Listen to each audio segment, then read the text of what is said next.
In 1997, the Callahan family vanished from their quiet Long Island home. Dinner still warm on the table, doors locked from the inside, and their car gone. Weeks later, that car turned up in this very parking lot, spotless, empty, and hiding one secret no one could explain. For decades, their disappearance remained unsolved. Tonight, we reopen the case. What really happened to the Callahans, and why did the trail lead here to the edge of nowhere? If you're drawn to the shadows of unsolved mysteries, subscribe and stay with us, because some stories refuse to stay buried. The summer of 1997 had begun like any other on the South Shore. Heat shimmered off the blacktop of Merrick Road.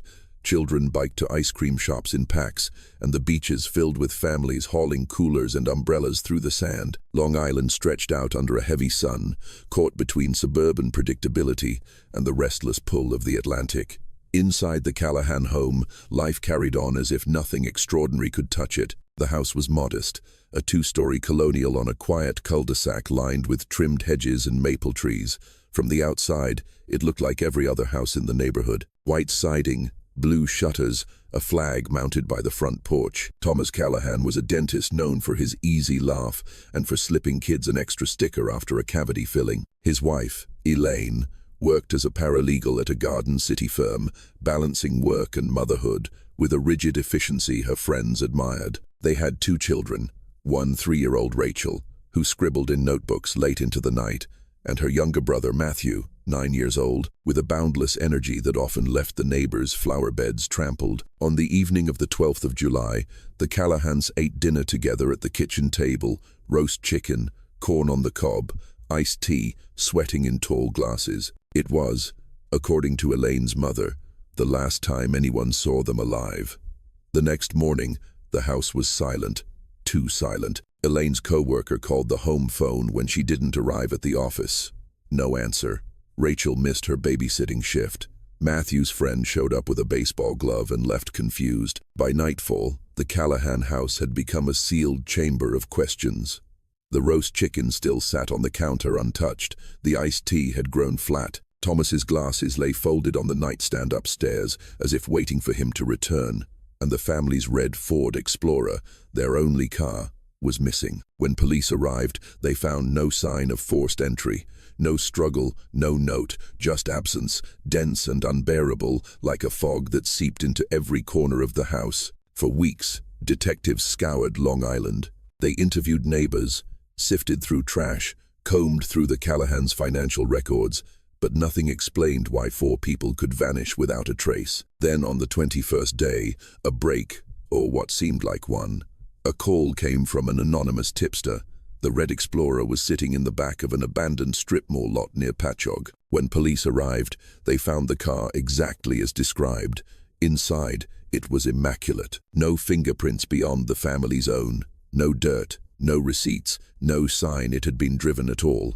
On the driver's side floor mat, however, was a single object that did not belong. A child's shoe, pink and scuffed at the toe.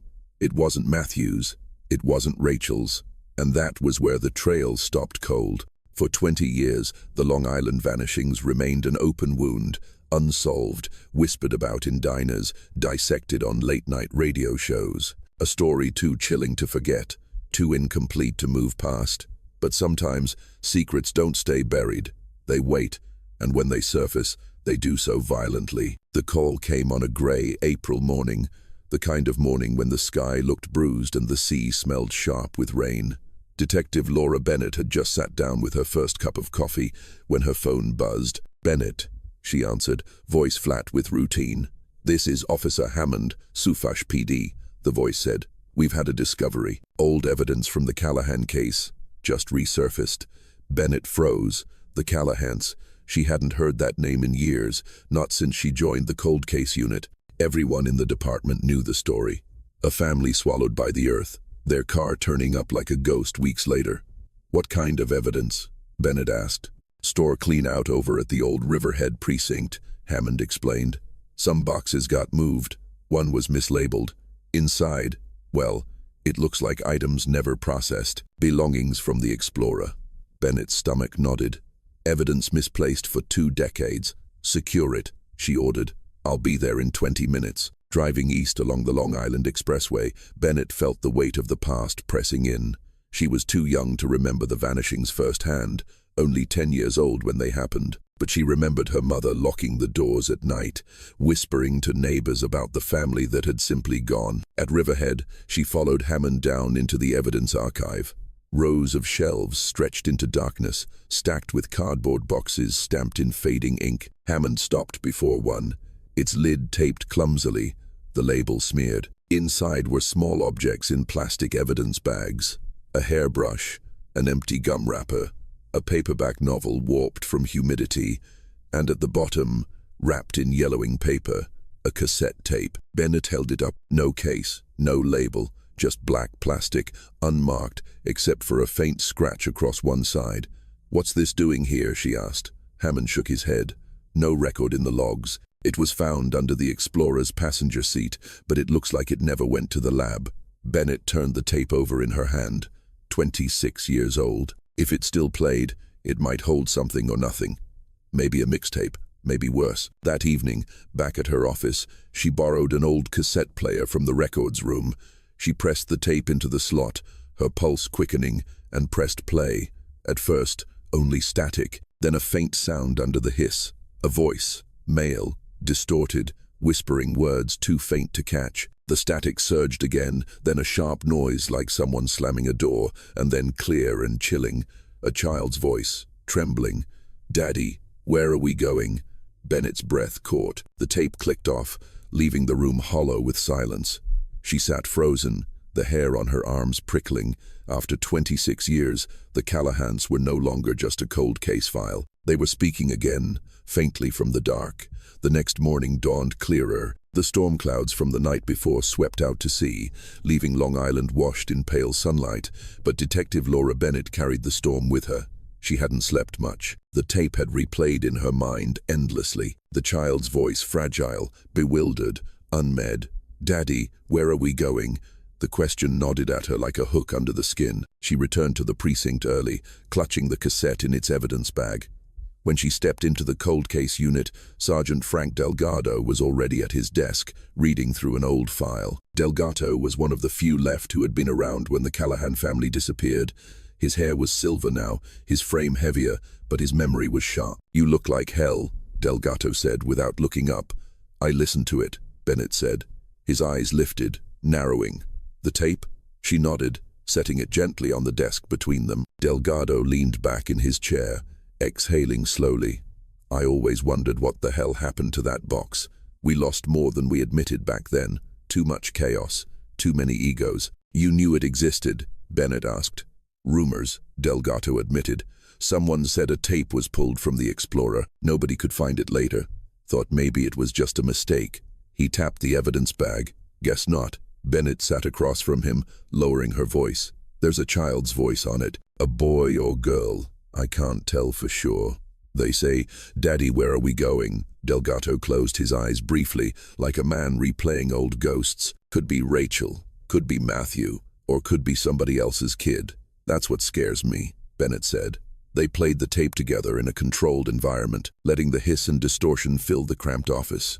Delgado's face hardened as the child's voice rang out again. When the sound clicked off, he muttered, "Christ, that's them." "You're sure?" Bennett pressed. "As sure as I can be. That's a Callahan kid." A silence stretched between them. Outside the office, phones rang. Detectives shuffled papers, but inside, time felt suspended.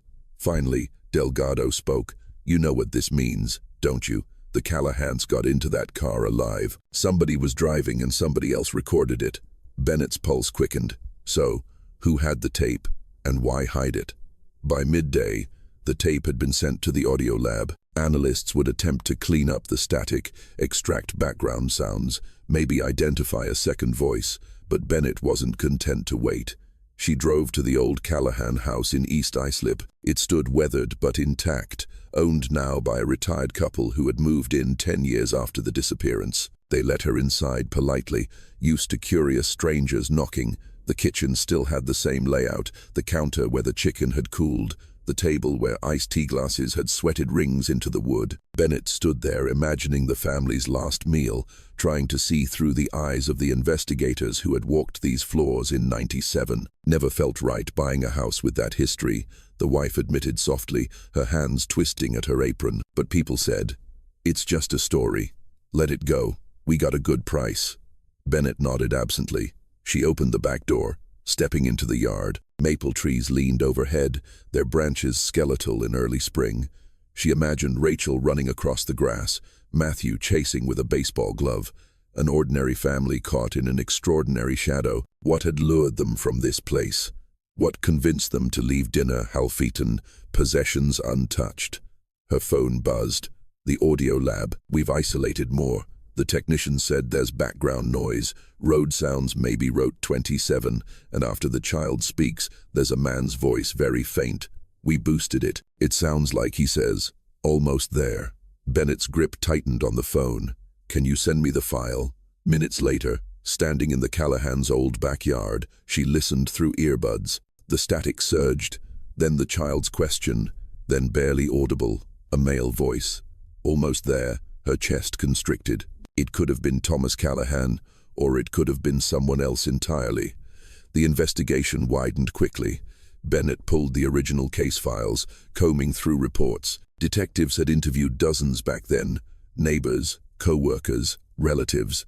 But one detail caught her attention. A witness had reported seeing the Explorer the night after the family vanished, parked outside a shuttered bowling alley near Rankanka. The report had been buried, dismissed as unreliable. Bennett drove to the location.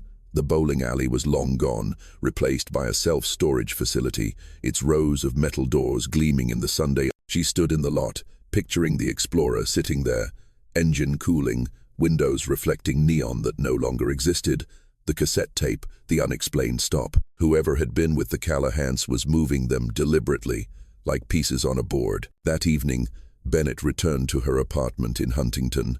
She sat at the kitchen table surrounded by files, photographs spread like tarot cards. The Callahans smiling on a beach, the red Explorer gleaming in the driveway. Her eyes kept drifting back to Rachel, 13 years old, wide-eyed, awkward, already scribbling in journals. Bennett had been nearly the same age in '97. She remembered the news reports, the way her own mother had pulled her closer those nights. She whispered aloud, "What happened to you?" Her phone buzzed again. "Delgato, we've got something else," he said without preamble. One of the evidence bags from the Explorer contained hair. It wasn't logged properly. "Lab says it's not a match for any of the Callahans." Bennett went still. "Whose was it?" "They don't know yet. Testing's in progress, but it belonged to another child." The words hung in the air like smoke. Another child. That night's sleep refused to come. Bennett lay awake, the tape playing in her head on a loop. "Daddy, where are we going?" "Almost there." And now the specter of another child, unknown, unclaimed, woven into the mystery. She turned onto her side, staring into the darkness. If the Callahans had not been alone that night, then someone else's story had been swallowed with theirs. Someone who had never even been reported missing. Bennett understood with a sudden clarity that chilled her. This case wasn't about a family vanishing into thin air.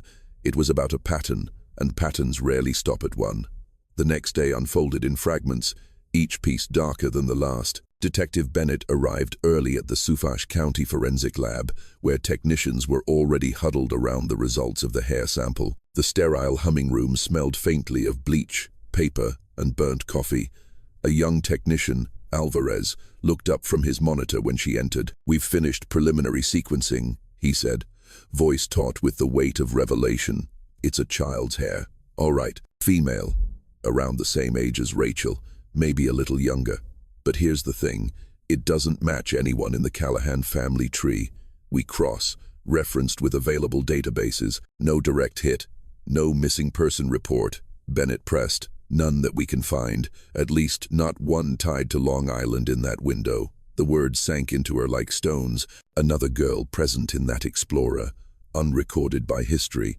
Delgato joined her in the lab, tugging at his tie like he always did when the room felt too tight. "If we can't match her," he said, "then either she was never reported missing or someone buried her paperwork." The thought chilled them both. By mid-afternoon, Bennett and Delgado were at the County Records Archive, a brutalist concrete building that held the paper skeletons of thousands of lives. They sifted through files of missing children from the 1,990 seconds, faded Polaroids, photocopied reports, frantic notes scrolled in margins. One pattern emerged. Several cases of young girls gone missing from poor neighborhoods across Queens and Brooklyn in the early 90 seconds. Many were never followed up with vigor. Families without resources. Police stretched thin. Stories lost beneath headlines of bigger crimes. Delgado spread the files across a metal table. What if our mystery girl isn't from the suburbs? What if she was already invisible before she disappeared? Bennett nodded grimly, and the Callahan stumbled into her orbit. That evening, Bennett drove to Queens. She visited a woman named Angela Morales, whose daughter Marbell had gone missing in 1995, 2 years before the Callahans vanished. Angela's apartment was small, walls crowded with framed photos of the girls smiling in school portraits. Angela greeted her cautiously, suspicion hardened by decades of disappointment. "Cops never cared about my Marbell," she said bitterly. Said she was probably a runaway. She was 12. She was a baby. Bennett spoke gently. "We found evidence in another case. A child's hair. We don't know if it's Marbell's, but it's possible. Would you be willing to give a DNA sample for comparison?" Angela's eyes welled, anger and hope colliding in her face. "If there's even a chance, yes." She held out her arm without hesitation. As the swab was taken, Bennett glanced again at the photos. A detail lodged in her mind. Maribel had worn a pair of pink sneakers in one image, scuffed at the toe, the same kind of shoe found in the Explorer. Driving back along the Long Island Expressway, dusk fell in a wash of orange and violet. Bennett's phone buzzed with a text from Alvarez. "DNA swab received. Running tests now. Results tomorrow." She placed the phone face down on the passenger seat, knuckles tightening around the wheel. If Marbell's hair was in the Callahan car, the story shifted drastically. It meant the vanishings were never isolated. They were part of something larger, 2 families intersecting, one erased from memory, the other remembered only through whispers. And it meant someone had engineered both disappearances. Delgado insisted they revisit the Explorer itself. The vehicle had been stored for decades in a police impound lot, gathering dust under tarps. At nightfall, they stood beneath fluorescent lights in the cavernous storage bay. The SUV's red paint was dull, metal pitted with rust, but it radiated the weight of everything it had carried. They walked around it slowly, flashlights slicing through shadows. Delgado crouched at the driver's side door. The car was detailed when they found it. Wiped down, too clean. Whoever ditched it knew what they were doing. Bennett opened the back hatch. The smell of old upholstery and mildew drifted out. She ran her hand along the carpet, feeling for irregularities. Her fingers brushed against a seam, something loose beneath the lining. With effort, she pulled back the carpet. A compartment crudely cut revealed itself. Inside, wedged deep, was a scrap of fabric. She lifted it with tweezers into the light. It was pale blue, patterned faintly with cartoon characters. Children's pajamas. Delgado exhaled through his teeth. "That doesn't belong to any Callahan kid." Bennett's voice was steady, but her throat tightened. "That makes 2 children unaccounted for." They logged the evidence and left the bay in silence. Outside, the night was cold. The stars, sharp pin pricks over the dark stretch of Long Island. Bennett leaned against her car, staring at the constellations. Each new piece of evidence felt like a thread, unraveling a tapestry she hadn't known existed. "Frank," she said softly, "what if this wasn't random? What if the Callahans were taken because they saw too much, because they intersected with whoever had that girl?" Delgado's face was grave. "Then we're not chasing ghosts. We're chasing someone who hunted families." The words lodged in the air, too heavy to move. Bennett looked east toward the empty highways, the forgotten lots, the strip malls where weeds cracked asphalt. Somewhere in that sprawl, the truth had been buried. But truths, like bones, had a way of surfacing when the ground shifted, and she could feel the ground starting to shift. The morning after the fabric was recovered from the Explorer, the results from the lab came in. Detective Bennett sat at her desk, fingers drumming against a styrofoam coffee cup gone cold. The email notification blinked on her screen. DNA comparison. Morales case. She opened it with her breath caught high in her chest. Sample hair positive match to maternal DNA. Subject, Maribel Morales. Bennett leaned back slowly, pulse throbbing in her ears. She read it again to be sure. Then a third time. There was no doubt. The hair in the Explorer belonged to a child who had vanished 2 years before the Callahans. Delgado appeared in the doorway, chewing on a toothpick. Well, Bennett swiveled the monitor toward him. He read in silence, his brow furrowing deeper. Then he removed the toothpick and muttered, "Jesus, Maribel had been there in that car. But how?" They drove to Queens that afternoon, back to Angela Morales. The woman answered the door with a guarded expression, hope and fear wearing behind her eyes. "Do you know something?" she demanded before Bennett could even speak. Bennett's voice was careful but steady. "We confirmed the hair we found. It belongs to Maribel." Angela's knees buckled slightly, and she gripped the door frame. Tears welled but did not fall. She was with them, with that family. What does that mean? "It means she was alive, at least until 1997, Bennett said gently. "But we don't yet know how the Callahans and your daughter crossed paths." Angela shook her head, her grief spilling into anger.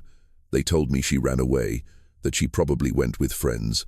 They never looked." Bennett wanted to apologize for decades of neglect, but the words would sound hollow. "Instead," she said, "we're looking now." Back in the car, Delgado tapped the steering wheel thoughtfully. "This changes everything. The Callahans weren't just a family vanishing. They were part of a chain with missing links," Bennett added. They sat in silence a moment, traffic crawling on the Grand Central Parkway. Bennett felt the press of unanswered questions. Had the Callahans tried to help Maribel? Had they stumbled onto her abduction? Or were they all victims of the same predator? That night, Bennett reviewed the old police interviews again. Most were routine, co-workers, teachers, neighbors. But one detail overlooked in the haze of 97 snagged her attention. A neighbor had mentioned seeing a man near the Callahan house the night before they disappeared. A stranger, tall, wearing a baseball cap, pulled low. He had lingered by the street lamp, smoking, watching the house. The report had been dismissed. Too vague. Bennett traced the notes. The neighbor had described the man's car, a dark sedan, older model, with a dent in the rear bumper. She dug deeper, cross-referencing vehicle registrations from that year. One possible match surfaced, a 1985 Oldsmobile, registered to a man named Harold Hal Mercer. Mercer. The name meant nothing at first, but as she typed it into the database, old records flickered up. A string of arrests for petty theft, disorderly conduct, and one charge of unlawful restraint in 1989, dismissed due to lack of evidence. Her pulse quickened. The next morning, Bennett and Delgado knocked on a door in a sagging row house in Hempstead. The man who answered was gaunt, his hair thin, his eyes watery but sharp. He leaned on the door frame with a slight tremor in his hand. "Hal Mercer?" Bennett asked. "Yeah, who's asking?" "Suffolk County detectives. We'd like to ask you some questions." Mercer smirked faintly. "Haven't thought about Sufash in years. Come in if you dare." The inside smelled of smoke and dust. A television murmured in the background.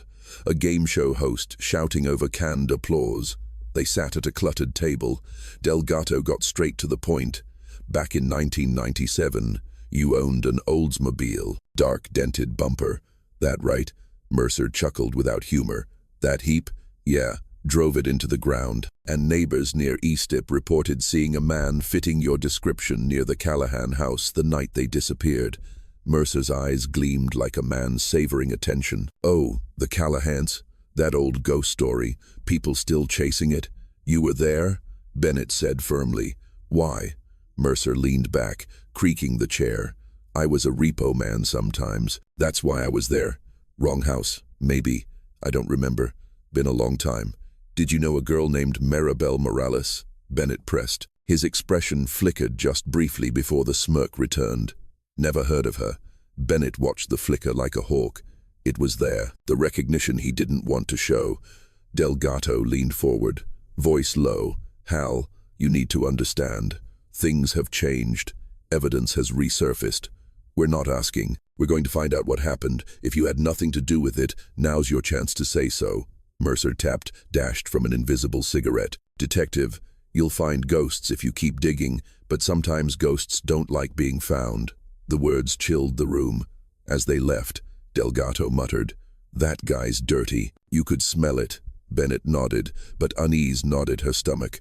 Mercer was taunting them, dangling half-truths. But was he the architect, or just a shadow orbiting the real predator that night? She replayed the cassette tape once more. Static, the child's trembling question. "Daddy, where are we going?" Pause. The faint male voice, almost there. She shut her eyes, listening for tone, for cadence, for anything, and though she couldn't prove it, the rhythm of the words carried something familiar, something like Mercer's voice. But another detail gnawed at her. If Mercer had been stalking the Callahans, and if Marble had been with them, who was pulling the strings? One man didn't fit the scale. She wrote a single word in her notebook, underlined twice. Network. The following week stretched like wire pulled taut. Each day brought more fragments, but no complete picture. The lab confirmed the pajama fabric from the Explorer carried traces of 2 DNA profiles. One matched Maribel Morales. The other was inconclusive, degraded, partial, but definitely not Callahan. Another child, another ghost. Detective Bennett pinned photographs and notes to the corkboard in her office. The Callahans in their backyard. Maribel Morales smiling in a school portrait. A scrap of fabric bagged in plastic. A grainy DMV photo of Hal Mercer, his smirk frozen in time. The board looked less like a timeline and more like a web. Delgado stepped in, carrying 2 coffees. He paused, studying the mess. "You're building a spider's nest," he said. "Feels like it," Bennett murmured. She took the cup and sipped. Lukewarm, bitter, perfect for her mood. Delgado tapped a photo of Mercer. "That guy's the spider, always around, never caught in the web himself." "Maybe," Bennett said, "but I think he's more of a middleman, a feeder." Delgado arched an eyebrow. "Feeding to who?" "That's what we need to find out." Their next lead came not from police records, but from a journalist. That afternoon, Bennett received a call from an unfamiliar number. The man on the line introduced himself as Daniel Royce, an independent investigative reporter. "I hear you're digging into the Callahan case again," he said, his voice low, urgent. Bennett bristled. "Where did you hear that?" Whispers. "Cold cases always attract scavengers, detective. But I'm not a scavenger. I've been following disappearances on Long Island for 15 years. I think the Callahans are part of something bigger. If you want proof, meet me."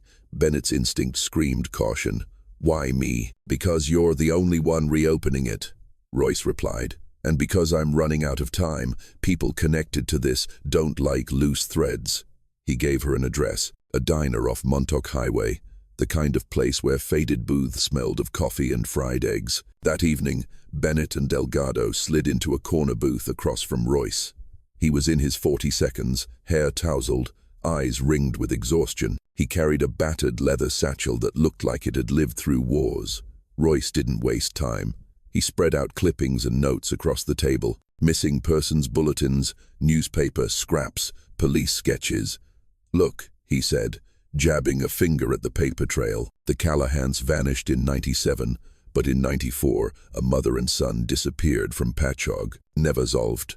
In 1995, Maribel Morales. In 1996, a young babysitter in Huntington. And then the Callahans, all within a 40-mile radius, all near highways, all families or children with no protection." Delgado frowned. "That's a lot of dots. You sure they connect?" Royce met his eyes. "They don't just connect. They form a pattern. The families didn't just vanish. They were taken. Someone orchestrated it. Someone who knew how to erase people." Bennett studied him carefully. "What makes you so sure?" Royce reached into his satchel and produced a photograph. It was grainy, taken from a distance. A man with a baseball cap, tall, leaning against a dark sedan with a dented bumper. Hal Mercer. This photo was taken outside a motel near Riverhead in 96. Roy said the same week the babysitter vanished. Mercer's been circling these families like a vulture for decades, but he's not the one running the show. He works for someone else. "Who?" Bennett asked. Royce hesitated, lowering his voice. "There's a name that keeps surfacing and whispers. Charlie K.S. He used to run salvage yards, odd jobs, shady construction crews, always hiring drifters, men who needed money fast, and kids went missing around the places he worked. But no one pinned him. Too slippery, too protected. Delgado leaned back. Protected by who? Royce's eyes flicked around the diner nervously. That's the problem. KS wasn't just some thug. He had friends in law enforcement. He had money from people who wanted certain things. Supplied. You follow me? The silence that followed was heavy. Bennett's stomach turned. She thought of the erased evidence box, the missing tape, the pajama scrap overlooked for decades. Had this case been buried on purpose? Why come to us now, she asked. Royce's face tightened. Because 2 nights ago, someone broke into my apartment, took my hard drives, my files. They wanted me quiet. I think I've only got days before I disappear too. Driving back from the diner, the night pressing in around them, Delgado muttered, "You think this guy's paranoid or telling the truth?" Bennett stared out at the highway, headlights slicing through darkness. Panoia doesn't make photos appear in your lap. If he's right, we're not dealing with one missing family. We're dealing with a system built to make families disappear. Delgado's knuckles whitened on the steering wheel. Then we just kicked the hornets' nest. That night, Bennett couldn't sleep again. She sat at her kitchen table, the cassette tape beside her, the corkboard photo web in front of her. The fragments felt like voices whispering in the dark. Rachel Callahan's diary, recovered from her room in '97, lay open. Most entries were typical friends, school, songs she liked, but the last one, written the day before they vanished, sent a chill through her bones. Saw the man in the car again tonight. He was parked near the streetlight. Dad said it's nothing, but I don't like it. He looks at our house too long. The man with the car. The man Rachel feared. Hal Mercer. The next morning, Mercer was gone. His neighbors reported he'd packed a single bag, left in the middle of the night. His car remained in the driveway, but the house was empty. Delgado slammed the file down. He bolted. Someone tipped him. Bennett's voice was steady, but her blood ran cold. Or someone pulled his leash. Either way, the Callahan case had cracked open into something wider, darker, and far more dangerous than she had imagined. And in her gut, she knew this wasn't just an old case being solved. This was a door being opened, and what lay on the other side was watching them already. Hal Mercer's sudden disappearance sent ripples through the investigation, like a rock dropped in still water. Detective Bennett and Sergeant Delgado stood inside Mercer's row house that morning, watching crime scene texts sift through the debris of his life. The air smelled of dust and nicotine, the walls stained a tired yellow. The television was still on, tuned to a static-filled channel, as if Mercer had walked away mid-breath. "Look staged," Delgado muttered, hands on his hips. "Guy doesn't just leave the television running unless he wants us to think he left in a hurry." Bennett walked through the narrow hallways. The bedroom closet was mostly empty, except for wire hangers clinking together. Drawers had been pulled out, contents dumped in careless heaps, but she didn't buy it. Mercer wasn't panicked. He was plucked. She crouched beside the nightstand. In the drawer, she found a small notebook, the cover smudged with ash. Flipping it open, she found half-libel scrolls, dates, initials, locations. One entry caught her eye. Emma Morales, 95. Safe house run. Her pulse quickened. Delgado leaned over her shoulder. "That's it. Proof he had Marbell. Safe house might wipe my ass." Another line read, "See?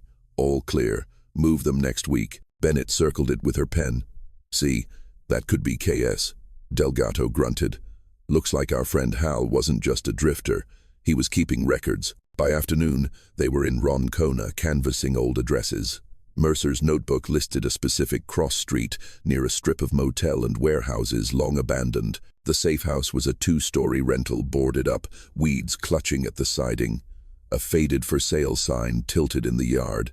Inside, the air was stale, heavy with mildew. Graffiti scrolled across cracked plaster. But upstairs in the back bedroom, Bennett found something that stilled her heart. A child's drawing taped to the wall, its paper brittle with age, crayon figures, stick people holding hands beneath a bright Sunday. 4 figures, a man, a woman, 2 children, in uneven letters, scrolled at the bottom, Marbell plus mommy plus daddy plus me. Delgado exhaled sharply. She was here. Bennett's throat tightened. The drawing was a fossil of innocence left behind in a place that had held only shadows. She peeled the paper from the wall carefully, sliding it into an evidence folder. "We need every fingerprint, every fiber in this house." The crime scene team moved in, dusting surfaces. Minutes later, a tech called out, "We've got something. Partial print on the window frame, still viable." When the results came back that evening, Bennett's heart lurched. The fingerprint belonged to Rachel Callahan. That night, Bennett sat alone in her apartment, with the evidence spread across her table. Marbell's hair, the pajama fabric, Rachel's fingerprint in the safe house. The Callahans hadn't just crossed paths with Marbell, they had been in the same prison. The tape replayed in her head, its voices sharpened now with dreadful clarity. "Daddy, where are we going?" "Almost there." "Almost where?" "The safe house." She scribbled in her notebook. They were moved. The next morning, Delgado brought fresh intel, ran background on KS. Guy's rap sheet is thick with everything but murder, assault, illegal weapons, extortion. Always walked, always some judge looking the other way. And guess what? In 1997, he owned property out near Riverhead, a salvage yard. Bennett's stomach turned, like Roy said. "Yeah," Delgado said grimly. "And guess what's next door to that salvage yard? Woods. Miles of it. Perfect place to bury secrets." They drove out that afternoon. The salvage yard was still there, though under new ownership. Rusted hulks of cars stacked like tombstones, dogs barking from cages. The current manager, a weary man with oil-stained hands, said Carr sold the place years ago.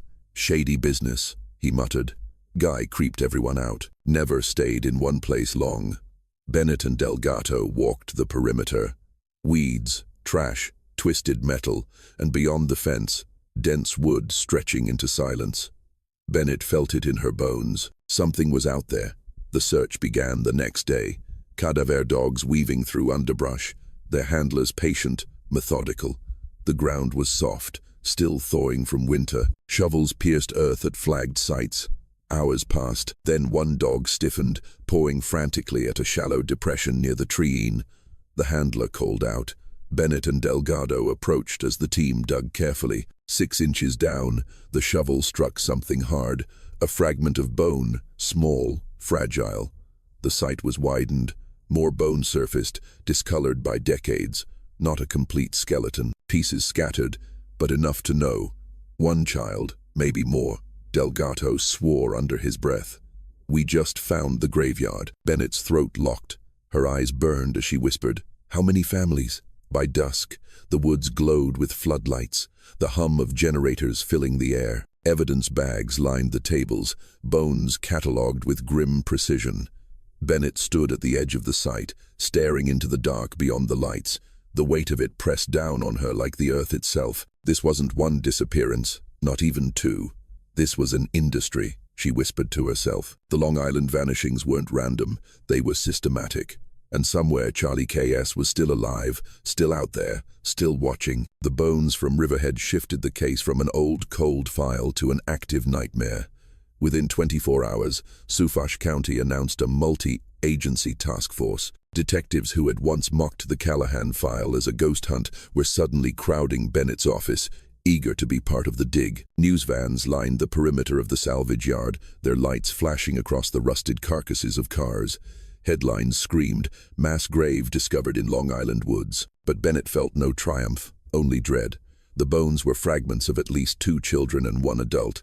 According to the forensic anthropologist, identities would take weeks, maybe months. But Bennett didn't need the DNA yet to know. These were the missing, the forgotten, the ones the files had reduced to faded photocopies. The Callahans, Maribel, maybe others. In the chaos, Daniel Royce called again. His voice shook with urgency. "I told you KS was the center, now you've got the graveyard, but you don't understand how deep this goes. KS wasn't working alone. Then who?" Bennett demanded. There was a pause, static crackling across the line. "Meet me tonight. Jones Beach parking lot, 2 a.m. It's the only safe place, too open for them to corner us." Daniel, slow down. But he had already hung up. 2 a.m. The parking lot stretched empty beneath a bruised sky. Waves thundered in the distance, salt wind cutting sharp. Bennett and Delgado waited in their unmarked sedan, headlights off. Royce appeared at the edge of the lot, clutching his satchel like a life raft. He hurried to the car, slid into the back seat. His face was pale, eyes darting. "They're watching me," he said. "Everywhere. I've seen the same van outside my place for days. I know they're close." "Who's they?" Delgado asked. Royce leaned forward, his breath sour with fear. Charlie KS was the butcher, sure, but he had clients, men with money, men who wanted access. He supplied. They protected him. That's why the files vanished. That's why Mercer was never arrested. The network went higher. Judges, cops, businessmen, they were all in on it. Bennett felt her stomach twist. "You're saying this wasn't just abduction. This was organized." Royce nodded frantically. "And Kay's kept records. Blackmail, leverage, somewhere. He's got files, tapes, proof. That's why he's never been caught. Anyone who tries ends up." He froze, eyes widening, headlights swept the lot. A van rolled slowly toward them. Royce's breath hitched. "That's them." Delgado's hand went to his holster. "Stay calm." The van paused 30 feet away, idling. The windows were blacked out. Then, with a screech, it peeled away, tires spitting gravel, vanishing into the night. Roy sagged in the back seat, trembling. "They wanted to remind me. They're always there." Bennett exchanged a look with Delgado. The paranoia sounded wild until the van appeared. She turned to Royce. "If KS has records where Roy swallowed, he had a farmhouse once out past Yafank. Rumors said it wasn't just a house. It was a holding site. If anything survived, it'll be there." The next morning, Bennett pulled property records. Sure enough, a farmhouse once deeded to KS had burned down in 2002. Cause: electrical fault. But the land remained in his name. By noon, she and Elgato were there. The farmhouse was nothing but charred beams and collapsed roof lines. Vines strangled the foundation. A scorched mailbox still bore the number in faded paint. Bennett stepped through the ruins, ash crunching underfoot. Delgato poked at the rubble with a stick. "Convenient fire, don't you think?" "Too convenient," Bennett murmured. A crime scene tech joined them, scanning with a metal detector. Minutes later, it beeped near what had once been a basement stairwell. They dug carefully, revealing a warped metal box, blackened but intact. Inside, wrapped in melted plastic, were reels of videotape. Bennett stared, heart hammering. Delgado Suso Jesus. He filmed it. That evening in the lab, technicians worked to salvage the tapes. The images were degraded, but some frames survived. The grainy footage showed children in a dim room, forced to sit in a line. A man's shadow moved across the frame, unmistakably broad, hulking, his face never clear, but his voice carried a low rasp. Bennett froze as the sound hissed through the speakers. The voice was the same one from the cassette tape. Almost there, Charlie KS. Later, Bennett sat in her car, the night pressing close. She could still hear that rasp in her ears. Delgato leaned against the hood, staring at the sky. "We've got him. His voice, his house, his tapes. This is it." Bennett shook her head slowly. "Not yet. If Royce is right, the tapes are leverage. If KS has more, if he still has clients in power." Delgado finished for her. "They'll protect him." The ocean wind carried distant sirens. Bennett whispered almost to herself, "Then we're not just hunting KS." She looked at the horizon, dark waves crashing. "We're hunting everyone who let him exist." The discovery of the tapes broke the story wide open. News outlets ran headlines about a possible Long Island predator. Families of the missing flooded the precinct with calls, voices shaking with decades of pain. Could my daughter be on those tapes? Could my son have been there? Bennett couldn't give answers. Not yet. The Attorney General's office seized jurisdiction within days. Politicians postured at press conferences, promising swift justice. But Bennett noticed how quickly the language shifted from systematic abductions to possible lone predator. The network Royce had warned them about was already erasing itself from the narrative. Delgato slammed the morning paper onto his desk. "They're sanitizing it, turning KS into some bogeyman acting alone. No word about Mercer or the bones in Riverhead." Bennett rubbed her temples. "If we don't move fast, Kansas will disappear again. Or worse, they'll let him slip through." Royce returned to the precinct 2 days later, drawn and haggarded. He carried new photos, grainy black and whites. "Taken in the late 90s, he explained, spreading them across the table. The photos showed KS at a bar flanked by men in suits. One of them was a judge Bennett recognized from an old corruption probe. Another was a retired police captain. Clients, Royce whispered. He wasn't just feeding his own sickness, he was supplying others. Delgado swore softly. We put this out, and half the city goes up in flames. Bennett stared at the images, bile rising in her throat.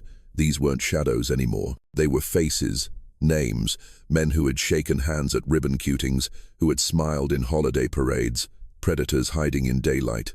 That night, Bennett drove alone to Mercer's old row house. The crime scene tape fluttered in the cold wind. She sat in her car, staring at the darkened windows. Her gut told her Mercer hadn't fled willingly. Someone had cleaned him off the board. As she sat there, a figure moved in the shadows down the block. A man in a hooded jacket standing too still. Watching, her pulse surged. She flicked her headlights on, but when the beam cut across the street, the figure was gone. She sat gripping the wheel, breath sharp. Was it her nerves, or had someone just sent a message? The tapes were sent for digital restoration. Weeks later, new images emerged. In one frame, a family sat at a kitchen table, the mother's eyes swollen from crying, the father rigid, his hand clamped over his daughter's shoulder. The grain blurred details, but Bennett recognized the girl instantly. Rachel Callahan. Her stomach turned to ice. The Callahans had not simply vanished. They had been filmed, catalogued. The next frame showed Kays entering the room. His hulking outline filled the doorway. He placed a hand on Rachel's head, almost gentle, before leading her from the room. The tape ended there. Bennett had to excuse herself from the lab. In the hallway, she pressed her forehead against the cool wall, forcing her breath steady. She had seen crime, cruelty, horror, but this was different. This was theater staged for someone's consumption, a family suffering commodified. Delgado found her minutes later. His voice was low, weighted. We can't bury this. They'll try, but we can't. Bennett lifted her head, eyes red.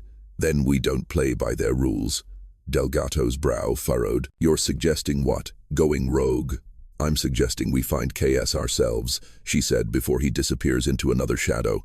They started with property records. Though most of Kay's assets had been liquidated, a shell company still paid taxes on a lakeside cabin upstate near the Catskills.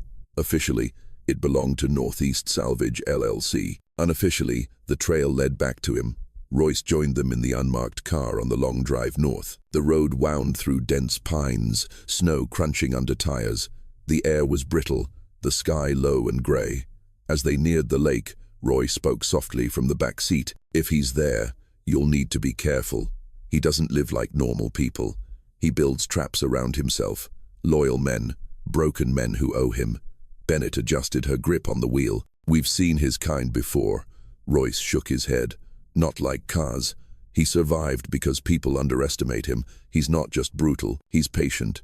He waits until you think you're safe. Then he takes everything. They parked half a mile from the cabin, approaching on foot through the trees. The structure emerged slowly, hunched against the shoreline, weathered wood, smoke rising faintly from a chimney. Through binoculars, Bennett counted 2 men on the porch, rifles slung casually. Inside, a hulking figure moved past the window, his shadow unmistakable. Charlie KS, the sight of him sent a jolt through her chest. He was real, flesh and blood. Delgado whispered, "We should call back up." But Bennett shook her head. "By the time they come, he'll be gone." Royce's voice cracked behind them. "If you go in there unprepared, you might never come out." Bennett kept her eyes on the cabin, her jaw tight. "Then we prepare." That night, back in their motel, Bennett spread maps and photographs across the bedspread. Every fiber in her body screamed, "Caution!" But another voice, deeper, insisted this was the only chance. Delgado paced, restless. "We need warrants. We need a task force. This isn't a drug bust. This is KS." Bennett looked up at him. "You think the people who buried this case for 20 years will suddenly grow spines? If we wait, he disappears again. We saw him, Delgado. He's there, breathing, watching. We may never get that close again." The room fell into tense silence. Finally, Delgado muttered, "If we do this, we do it clean. Snow cowboy stunts." Bennett nodded, though in her gut she knew nothing about this would be clean. The next morning, Royce knocked on their door, pale with fresh terror. He knows you're here." Bennett's blood chilled. "How?" Royce's voice dropped to a whisper. "Because someone in your department told him." The motel room felt suddenly too small, too bright. Daniel Royce stood in the doorway, breath clouding in the cold morning air, his words hanging heavy. "Because someone in your department told him." Detective Bennett rose slowly from the table. "You're saying KS has an inside source?" Royce's eyes darted between her and Delgado. "I'm saying he's always had one. How else do you think he stayed ahead for decades? Someone feeds him, someone high enough to bury reports, erase tapes, make evidence vanish." Delgado's jaw tightened. "Name?" Roy shook his head. "I don't have one. Not yet. But I've been tracing patterns. Files that went missing, cases that collapsed. There's a signature, same hand sweeping the pieces off the board every time." Bennett exhaled, steadying herself. The thought of betrayal from within wasn't new, but now it pressed close, suffocating. "We don't have time for ghosts," Delgado snapped. "If KS knows we're here, he'll move." Royce's voice cracked. "Then he's already moving." They returned to the tree-ine overlooking the cabin that afternoon. Smoke no longer rose from the chimney. The porch was empty. Bennett crouched low, binoculars raised. The front door was ajar, shifting slightly in the wind. "Too quiet," Delgado muttered. The woods pressed silent around them, snow muffling sound. No birds, no dogs, no human presence. "He's gone," Royce whispered. Bennett's chest tightened. Every instinct screamed trap. Still, they advanced cautiously, weapons drawn. The cabin loomed larger with each step, its windows dark, its angles sharp against the white. Delgado kicked the door fully open. Inside, silence. The main room reek of smoke and stale meat. A fire still smoldered in the hearth, logs collapsing in on themselves.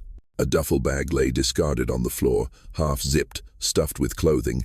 "He left in a hurry," Delgado said. "No," Bennett murmured. She studied the room carefully. Half-packed bag, dishes still on the table, chair knocked over. "He wanted us to think he left in a hurry." The basement door groaned when they opened it. A narrow staircase led down into darkness. Bennett flicked on her flashlight. Concrete walls, damp and sweating, shelves lined with rusted tools, jars of nails, coils of wire, and at the far end, a heavy steel door bolted shut. Her pulse spiked. Delgado tested the handle. Locked. Royce's voice was barely audible. "That's where he kept them." Bennett crouched, examining the bolt. Fresh scratches gleamed in the metal as if unlocked and relocked recently. "Get the crowbar," she said. Delgado pried the bolt until it screamed metal warping. The door gave with a hollow clang. Inside was a narrow room, its air stale with mold. Cots lined the walls, stained mattresses piled with filthy blankets, chains bolted to the floor. A single bulb hung overhead, swaying gently as if someone had brushed past it moments ago. Bennett's breath caught. The air still carried heat. "They were here," she whispered. On the far wall, etched in uneven lines, were names scratched into plaster with desperate fingers. Rachel, Maribel, TJ, 1996, Anna. Bennett traced the grooves with trembling hands. These weren't files or theories. These were the voices of the vanished, carved into stone. Delgado swore softly. "This is it. This is the proof." A sharp click echoed behind them. They spun, weapons raised. At the top of the stairs, a figure stood in silhouette. Broad shoulders, thick frame, Charlie KS. The light caught his face just enough. Weathered skin, graying beard, eyes like ice. "Well," Kansas rasped, his voice the same as the tapes. "Look at you." Bloodhounds finally found the scent. Bennett's pulse hammered. "Charlie KS, you're under arrest." His laugh rumbled low. "You think this is your house now? You don't even know who owns it." He stepped down one stair, boots heavy. "You're in my cellar, breathing my air. You won't leave here unless I say." Delgado raised his gun higher. "One more step, Kansas," and a deafening crack split the air. The bulb overhead shattered, plunging them into darkness. Gunfire erupted, blind flashes strobing the room. Wood splintered, plaster rained. Bennett dove behind the CS, heart slamming. Delgado shouted, "Roy, get down." Another shot roared. Royce screamed. Bennett fired toward the stairs, muzzle flash briefly illuminating Ka's silhouette, retreating, then silence, her breath rasped in the black. "Delgado, here," his voice answered. "Roy," no reply. She scrambled across the floor, finding Royce crumpled against the wall. Blood soaked his shirt. His satchel spilled open, papers strewn across the concrete. He wheezed, eyes wide. He knew. His fingers twitched toward the satchel. The files don't let them. His chest stilled. Bennett froze, grief slamming into her, but footsteps above snapped her back. KS was gone. They stumbled from the basement into the cold air, weapons sweeping. The snow carried fresh tracks leading into the woods. "Back up now," Delgado barked into his radio. But Bennett already knew. By the time units arrived, Kansas would be smoke, a shadow sliding through trees, vanishing as he always had. She stood on the porch, chest heaving, staring into the dark, Royce's blood still on her hands. KS had looked her in the eye, had laughed at her, had walked away alive, and the network that protected him was still intact. That night, Bennett sat alone in her motel room, Royce's satchel on the table. Inside were his files, photographs, notes, maps of disappearances. One folder was labeled in his shaky handwriting, "The Ones Who Paid." She opened it. Faces stared back. Judges, lawyers, businessmen, some still in power. And in the middle of the page, circled in red ink, one name she recognized instantly, a decorated officer, retired, former Safash County Police Chief, her own department. The motel room stank of blood and mildew. Royce's satchel spread across the bed. Bennett sat frozen, the folder open in front of her. The name circled in red ink glared like a wound. Chief Walter Haynes, decorated, revered, retired with honors. The kind of man who shook hands at county fairs, who'd posed for photos with school children in front of squad cars.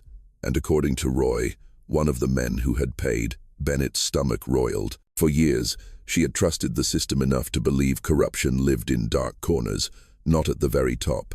But now, Chief Haynes, a man whose portrait still hung in the precinct lobby, she closed the folder and pressed her palms hard against her face.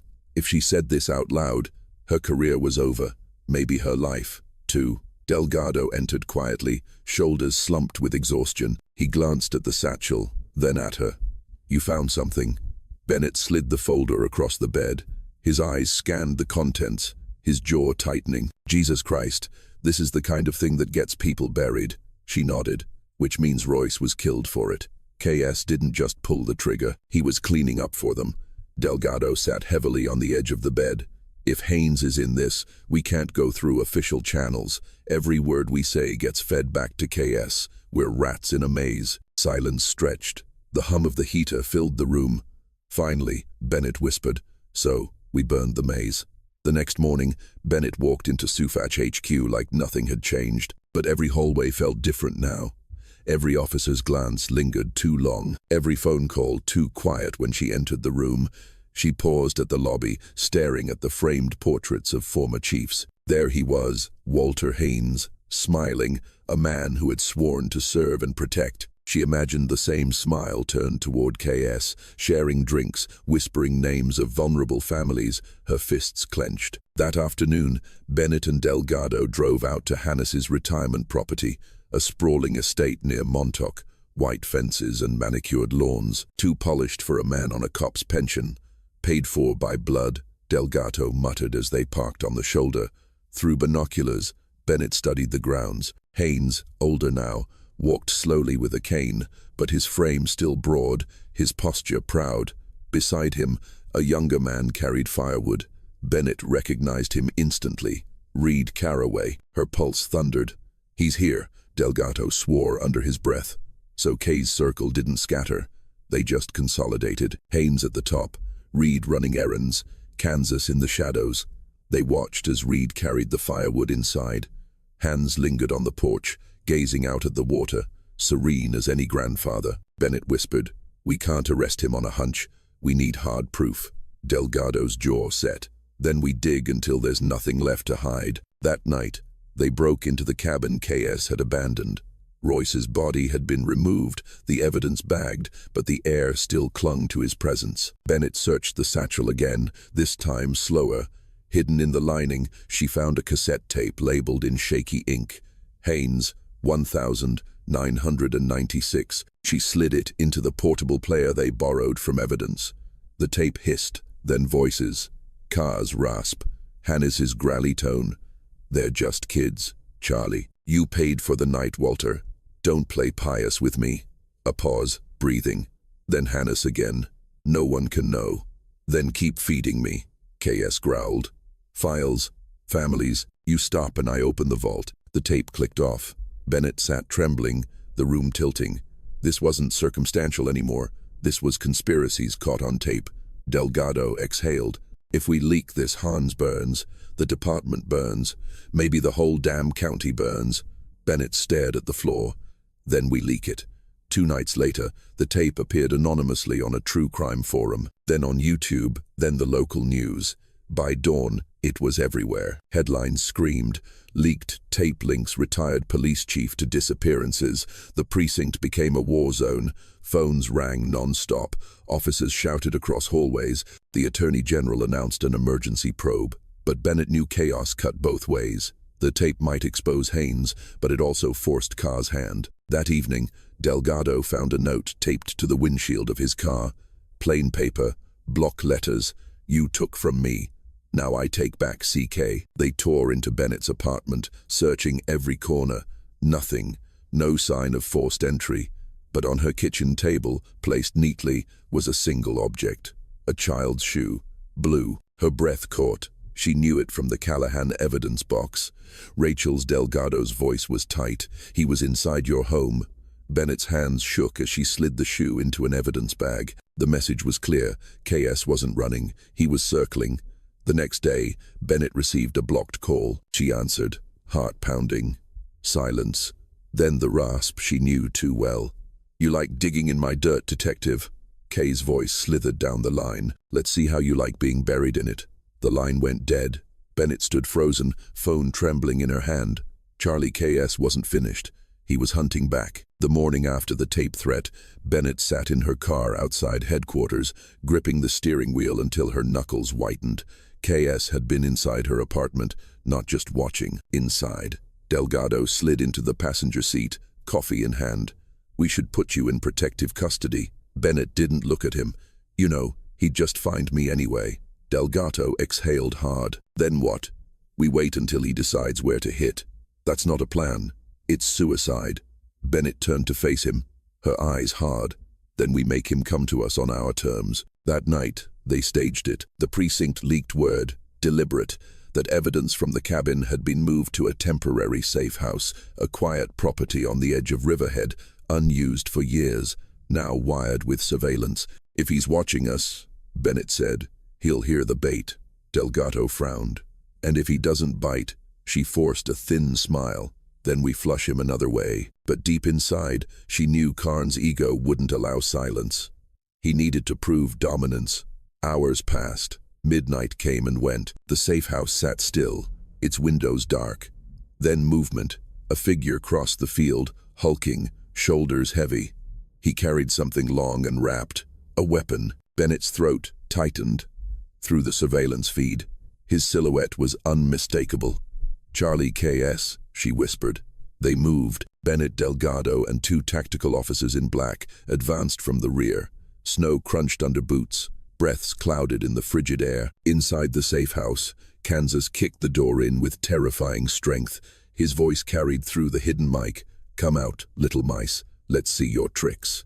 Delgado signaled. 3, 2. They breached. The room erupted in chaos. Kay swung the wrapped weapon, a rusted crowbar, smashing a table to splinters. Officers shouted commands, red laser sights dancing. Hands on your head, Bennett barked. KS turned, eyes glinting in the dim light. His grin was grotesque, teeth yellow, lips cracked. You think cages hold me? He rasped. He charged. The fight was brutal. Delgado fired, the bullet grazing Kay's shoulder. He roared, swinging the crowbar. The impact knocked one officer off his feet, helmet cracking against the wall. Bennett lunged, tackling KS at the waist. They crashed to the floor, her gun skittering across the wood. His stench was overwhelming. Sweat, smoke, decay. His hands closed around her throat, strength monstrous, squeezing until stars burst behind her eyes. You're just another file, he hissed. Another body in my ground. Her hand scrabbled blindly until they found the evidence bag on the floor. Inside, Rachel Callahan's tiny blue shoe. She slammed it into his face. He recoiled instinctively, grip loosening just enough. Bennett drove her knee up hard, twisting free. Delgado fired again, this time hitting Carr square in the chest. The giant staggered, coughed, then laughed through blood. "You can't stop me," he rasped. "Not me. Not the men I fed. They'll outlive you. They'll always outlive you." He collapsed, crowbar clanging against the floor. Silence. Paramedics pronounced him dead minutes later. Bennett stood outside the safe house, snow falling soft against flashing lights. Her chest burned where his hands had crushed her throat. Delgado joined her, his face pale, clothes spattered with blood. "It's over." She shook her head slowly. Number KS was just the butcher. The banquet still goes on from the shadows of the treeine. Reporter cameras flashed. The story would break by dawn. Alleged predator Charlie KS killed in shootout. The headlines would paint closure. But Bennett knew better. Somewhere men in suits were already breathing easier, pouring whiskey, whispering one less liability, and in the dark, the names carved into that basement wall still cried out for truth. The next day, Haynes's estate was surrounded by federal agents. He was arrested without resistance, his cane tapping softly as they led him into a black SUV. The image hid every network, the smiling former chief, now handcuffed, his legacy collapsing in public view. But Bennett felt no satisfaction. She had seen the tapes. She had seen the reach. For every Hannes, there were 10 others still unnamed. Late that evening, Bennett drove alone to the shore. The ocean spread black and endless, waves chewing at the sand. She carried Rachel Callahan's shoe, holding it gently in her hands. She whispered into the night, "We found him, but I'm sorry. We didn't find you." The wind carried the words away, scattering them into the dark. A motel. Delgado waited with files spread across the table. "The AG wants us in Albany tomorrow. They're building cases. They want every detail we've got." Bennett sat opposite him, staring at the papers. The satchel still bulged with names, faces, threads Royce had pulled together before he died. Her voice was quiet. "Do you ever wonder if the truth is too big to survive daylight?" Delgado looked at her for a long moment. "Then we drag it into daylight anyway, 1 inch at a time." Bennett closed her eyes, the rasp of Kay's voice still echoing in her skull. Almost there.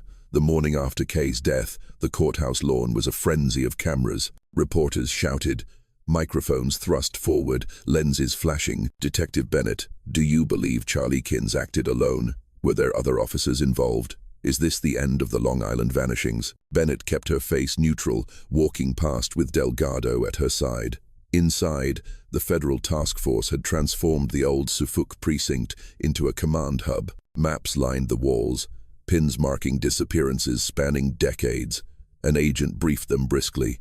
"Haynes has been charged with conspiracy, obstruction, and child endangerment. Bail denied, but the DA is nervous about proceeding.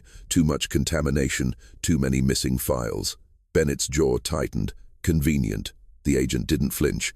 "And there's more. Several names in Royce's files. They're untouchable. State senators, judges. If we indict them without airtight evidence, the case collapses," Delgado muttered, "which is exactly what they want." 2 weeks later, Bennett sat in a federal courtroom, watching Hannes behind the glass of the defendant's box. He looked older, smaller, his cane resting against the bench. When asked to enter a plea, his voice rasped. "Not guilty." The word sent a chill through her. Even in disgrace, he clung to denial, his face unreadable. During recess, a junior prosecutor approached Bennett in the hallway. "Off the record, Washington wants this quiet. Haynes will take a plea. 30 years, no trial." Bennett's stomach dropped. 30 years after everything. The prosecutor lowered her eyes. Sometimes the bigger picture demands compromise. Compromise. The word curdled in Bennett's gut. A polite way to say cover up. Delgado found her outside smoking, his hands shaking slightly. "They're going to bury half of it, aren't they?" he said. Bennett didn't answer. The truth was too heavy. Instead, she stared at the courthouse dome, gleaming under winter Sunday. "Then we don't let them," she finally said. That evening they met with families of the vanished at a church basement in Huntington. Faces lined the folding chairs. Mothers, fathers, siblings. Decades of grief etched deep. Bennett stood at the front, holding Rachel Callahan's blue shoe. Her voice wavered, but steadied. "We can't promise every answer, But we can promise this. KS is gone. Haynes will never walk free again, and we will keep digging until every name, every accomplice sees daylight. Silence, then slowly applause. Not joyous, never joyous, but resolute. The families deserved more than silence. They deserved memory. In the weeks that followed, fragments emerged. Search teams uncovered human remains in a wooded sinkhole near Marble Falls. Dental records confirmed what Margaret Callahan had always feared, her husband, Jim. The press ran with it. First victim of Long Island vanishings identified. Bennett attended the burial quietly, standing apart as the family wept. Closure, they called it, but she knew closure was a myth. Spring thaw brought new horrors. A fisherman pulled up a rusted lockbox from Lake Runka. Inside, photographs, dozens of them.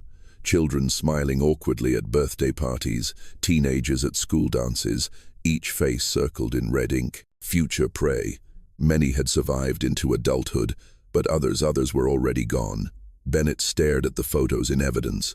The scope of it was almost beyond comprehension. KS had been meticulous, organized, supplied.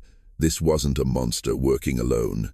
This was a system. One night, Bennett returned home to find an envelope taped to her door. No address, no stamp. Inside, a single Polaroid. Her walking to her car outside the precinct. On the back, scrolled in black marker.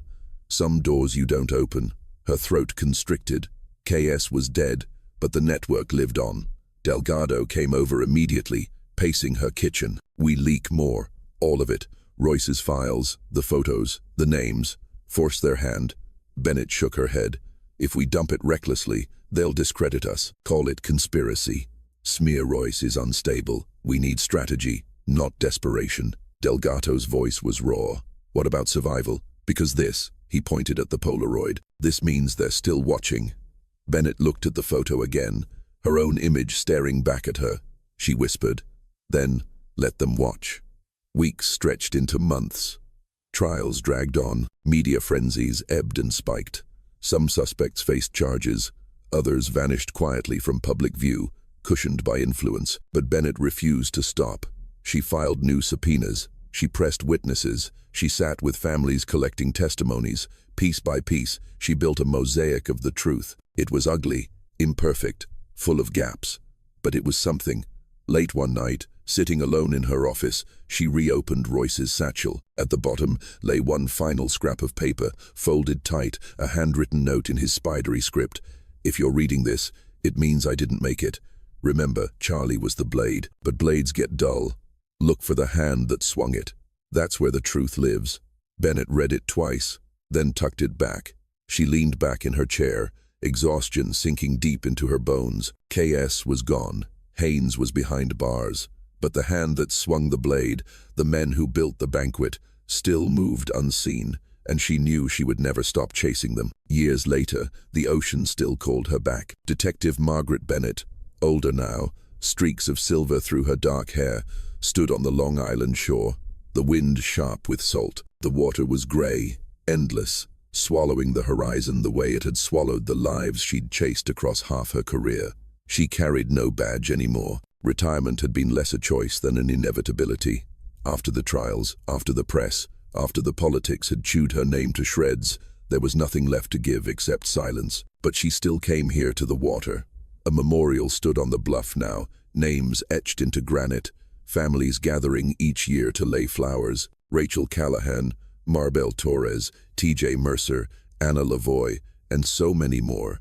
She traced the letters with her fingers, the stone cold against her skin. Some families had found answers, others never would.